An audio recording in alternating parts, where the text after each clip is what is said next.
MS-ന്റെ കുറിപ്പുകളിലേക്ക് സ്വാഗതം. ഇന്നത്തെ കുറിപ്പ് കോൺഗ്രസ് പിടിച്ച പുലിവാല് എന്നാണ്. ഈ ഇലക്ഷനിൽ UDF-ന് വ്യക്തമായ ഭൂരിപക്ഷം ലഭിച്ചത് അവർ നൽകിയ 5 ഗ്യാരണ്ടികൾ കൊണ്ട് കൂടിയായിരുന്നു. അവരുടെ നേതാവ് രാഹുൽ ഗാന്ധിയാണ് കേരളത്തിൽ വന്ന് ഈ 5 ഗ്യാരണ്ടികൾ പ്രഖ്യാപിച്ചത്. അതിൽ ഒന്നായിരുന്നു KSRTCയിൽ സ്ത്രീകൾക്ക് സൗജന്യ യാത്ര.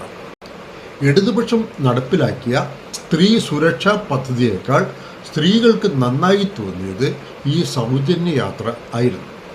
കാരണം കേരളത്തിലെ ഒട്ടുമുക്ക സ്ത്രീകളും അന്നത്തെ അപ്പത്തിന് വേണ്ടി യാത്ര ചെയ്യുന്നവർ ആയിരുന്നു. അവരുടെ വരുമാനത്തിൻ്റെ നല്ലൊരു പങ്കും ബസ്സിൽ ചെലവഴിക്കേണ്ടി വരുന്നു. അതുകൊണ്ട് തന്നെ സ്ത്രീകളെ കയ്യിലെടുക്കാൻ പറ്റിയ വലിയൊരു പണിയായിരുന്നു. പക്ഷേ എങ്ങനെയും അധികാരം പിടിക്കാനുള്ള ശ്രമത്തിൽ ഈ പ്രഖ്യാപനത്തിൻ്റെ നടത്തിപ്പിൻ്റെ കാര്യങ്ങൾ UDF ശ്രദ്ധിച്ചില്ല എന്ന് പറയുന്നതാവും ശരി. നേരത്തെ നടപ്പിലാക്കിയ സ്റ്റേറ്റുകളിലെ സ്ഥിതി, കർണാടകം, തമിഴ്നാട്, ആന്ധ്ര എന്നീ RTCകളുടെ സ്ഥിതിയൊന്നും മനസ്സിലാക്കിയാൽ ഈ പ്രഖ്യാപനം വരില്ലായിരുന്നു. ഈ ഒറ്റ പദ്ധതി കൊണ്ട് മാത്രം അന്നത്തെ ആ RTCകൾ നഷ്ടത്തിലേക്ക് പതിച്ചു എന്നാണ് കണക്ക്. ഇനി കേരള RTCയുടെ കഥയോ നഷ്ടങ്ങളുടെ കഥകൾ മാത്രമുള്ള KSRTCയെ ദയാവധത്തിന് വിട്ടുകൊടുത്തു അന്നത്തെ UDF മന്ത്രിസഭ. ആ മരണക്കിടക്കയിൽ ആയിരുന്ന KSRTCയെ വേണ്ടത്ര പരിഗണന കൊടുത്ത് പ്രവർത്തന ലാഭത്തിൽ ആക്കിയത് ഇടതുപക്ഷ ഗവൺമെൻറ്റിൻ്റെ പ്രവർത്തനങ്ങളാണ്. യഥാർത്ഥത്തിൽ സൗജന്യ യാത്ര എന്ന പ്രഖ്യാപനം ചെയ്യാൻ തന്നെ UDF-നെ പ്രാപ്തമാക്കിയത് ഇടതുപക്ഷമാണ്, അവരുടെ പ്രവർത്തനങ്ങളാണ്. അധികാരം കിട്ടിയപ്പോഴാണ് കോൺഗ്രസ് കണ്ണു തുറക്കുന്നത്. പക്ഷെ സമയം വൈകിപ്പോയി. പക്ഷേ കോൺഗ്രസ് അല്ലേ കക്ഷി, അവർ കളിക്കാൻ ആരംഭിച്ചു.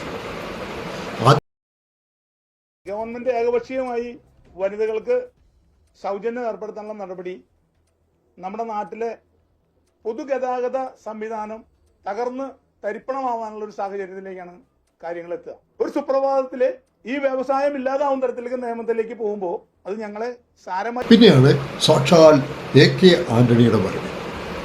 പാപ്പരായ തുടക്കത്തിൽ ഒന്നിനു വരെ ഒന്നായി ജനപ്രിയ പ്രഖ്യാപനങ്ങൾ പ്രതീക്ഷിക്കരുത്. കുറച്ച് മുണ്ട് കൊടുക്കേണ്ടി വരും, കുറച്ച് കൈപ്പിന്തിരി കുടിക്കേണ്ടി വരും. ആ ഘട്ടത്തിൽ കുറച്ചുകൂടി കേരളത്തിന് യാഥാർത്ഥ്യമുണ്ട്. കാരണം ഇത് പാപ്പരായ സംസ്ഥാനമാണ്. പഴയ ഫൈനാൻസ് മിനിസ്റ്റർ പറയുന്നത് 4000 കോടിക്ക് മുകളിൽ ട്രഷറിയിൽ പൈസ ഉണ്ട് എന്ന്. അപ്പോൾ ആന്റണിയുടെ ഈ പാർപ്പരത്വം മാറാൻ എത്ര പൈസ ട്രഷറിയിൽ ഉണ്ടാവണം? അത് അദ്ദേഹമാണ് പറയേണ്ടത്. അദ്ദേഹം അത് പറയും എന്ന് നമുക്ക് ആശിക്കാം. കഴിഞ്ഞ 10 വർഷവും LDF ഗവൺമെൻറ്റിൻ്റെ സ്ഥിതി ഒട്ടും ഭേദമായിരുന്നില്ല.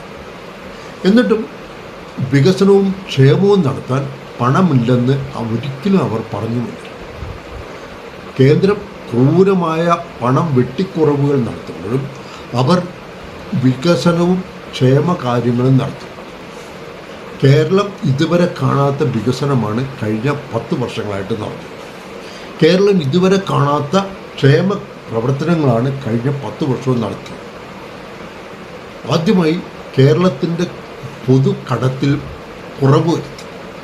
ചരിത്രത്തിൽ ആദ്യമായി 10 വർഷം കൂടുമ്പോൾ കടം ഇരട്ടിയാക്കുന്ന പരിപാടി ഇല്ലാതായി.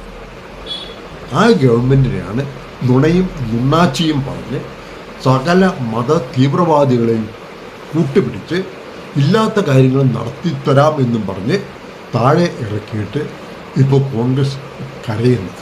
ഒരു കാര്യം കൂടി പറഞ്ഞ് ഈ കുറിപ്പ് അവസാനിക്കും. KSRTCയിലെ സൗജന്യ യാത്രാ വാഗ്ദാനം നടപ്പാക്കുന്നത് വൈകുന്നുവെന്നാരോപിച്ച് മഹിളാ മോർച്ചയുടെ പ്രതിഷേധം ഇപ്പോൾ കാസർഗോട്ട്. മഹിളാ മോർച്ച പ്രവർത്തകരെ അറസ്റ്റ് ചെയ്ത് നീക്കുന്ന ദൃശ്യങ്ങളാണ് പ്രേക്ഷകർ കാണുന്നത്. അവരുടെ കേന്ദ്ര അല്ലെങ്കിൽ ശക്തി കേന്ദ്രങ്ങൾ മാത്രമാണ് ഈ സംഭവം നടക്കുന്നത്. ഈ മെയ് 15 എന്ന ഡേറ്റ് ഇവർക്ക് എവിടെ നിന്ന് കിട്ടി അറിയത്തില്ല.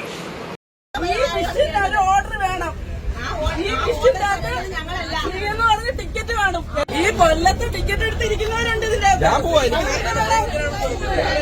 അവരെ നിങ്ങളെ പിന്നെ സ്ത്രീകൾക്ക് വേണ്ടി കേരളം മുഴുവൻ സ്ത്രീകൾക്ക് സമരം ചെയ്യുമ്പോൾ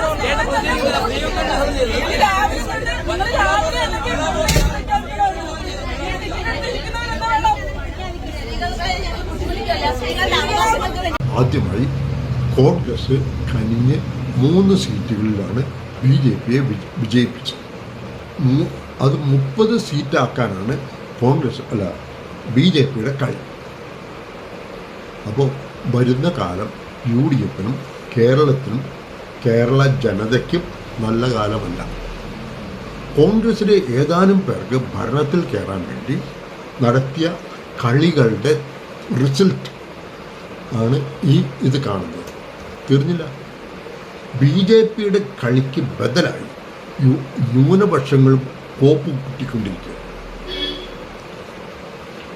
അപ്പോൾ നമ്മുടെ കേരളത്തിനും കേരളീയർക്കും ഇത് ഒട്ടും നല്ല കാലമല്ല എന്നുകൂടി പറഞ്ഞുകൊണ്ട് ഈ കുറിപ്പ് അവസാനിപ്പിക്കും. ഈ പോസ്റ്റ് ഇഷ്ടപ്പെട്ടാൽ ഒരു ലൈക്ക്, ഒരു കമൻറ്റ് എന്നിവ നൽകണം. നിങ്ങൾക്ക് ഈ ചാനൽ സബ്സ്ക്രൈബ് ചെയ്തില്ലെങ്കിൽ അത് ചെയ്യുക. നിങ്ങളുടെ സുഹൃത്തുക്കൾക്ക് ഇതിൻ്റെ ലിങ്ക് ഷെയർ ചെയ്യുക. അങ്ങനെയാണ് ഈ ചാനൽ വളരാൻ പറ്റുക. വീണ്ടും മറ്റൊരു വീഡിയോയിൽ കാണാം. അതുവരേക്കും നമസ്കാരം.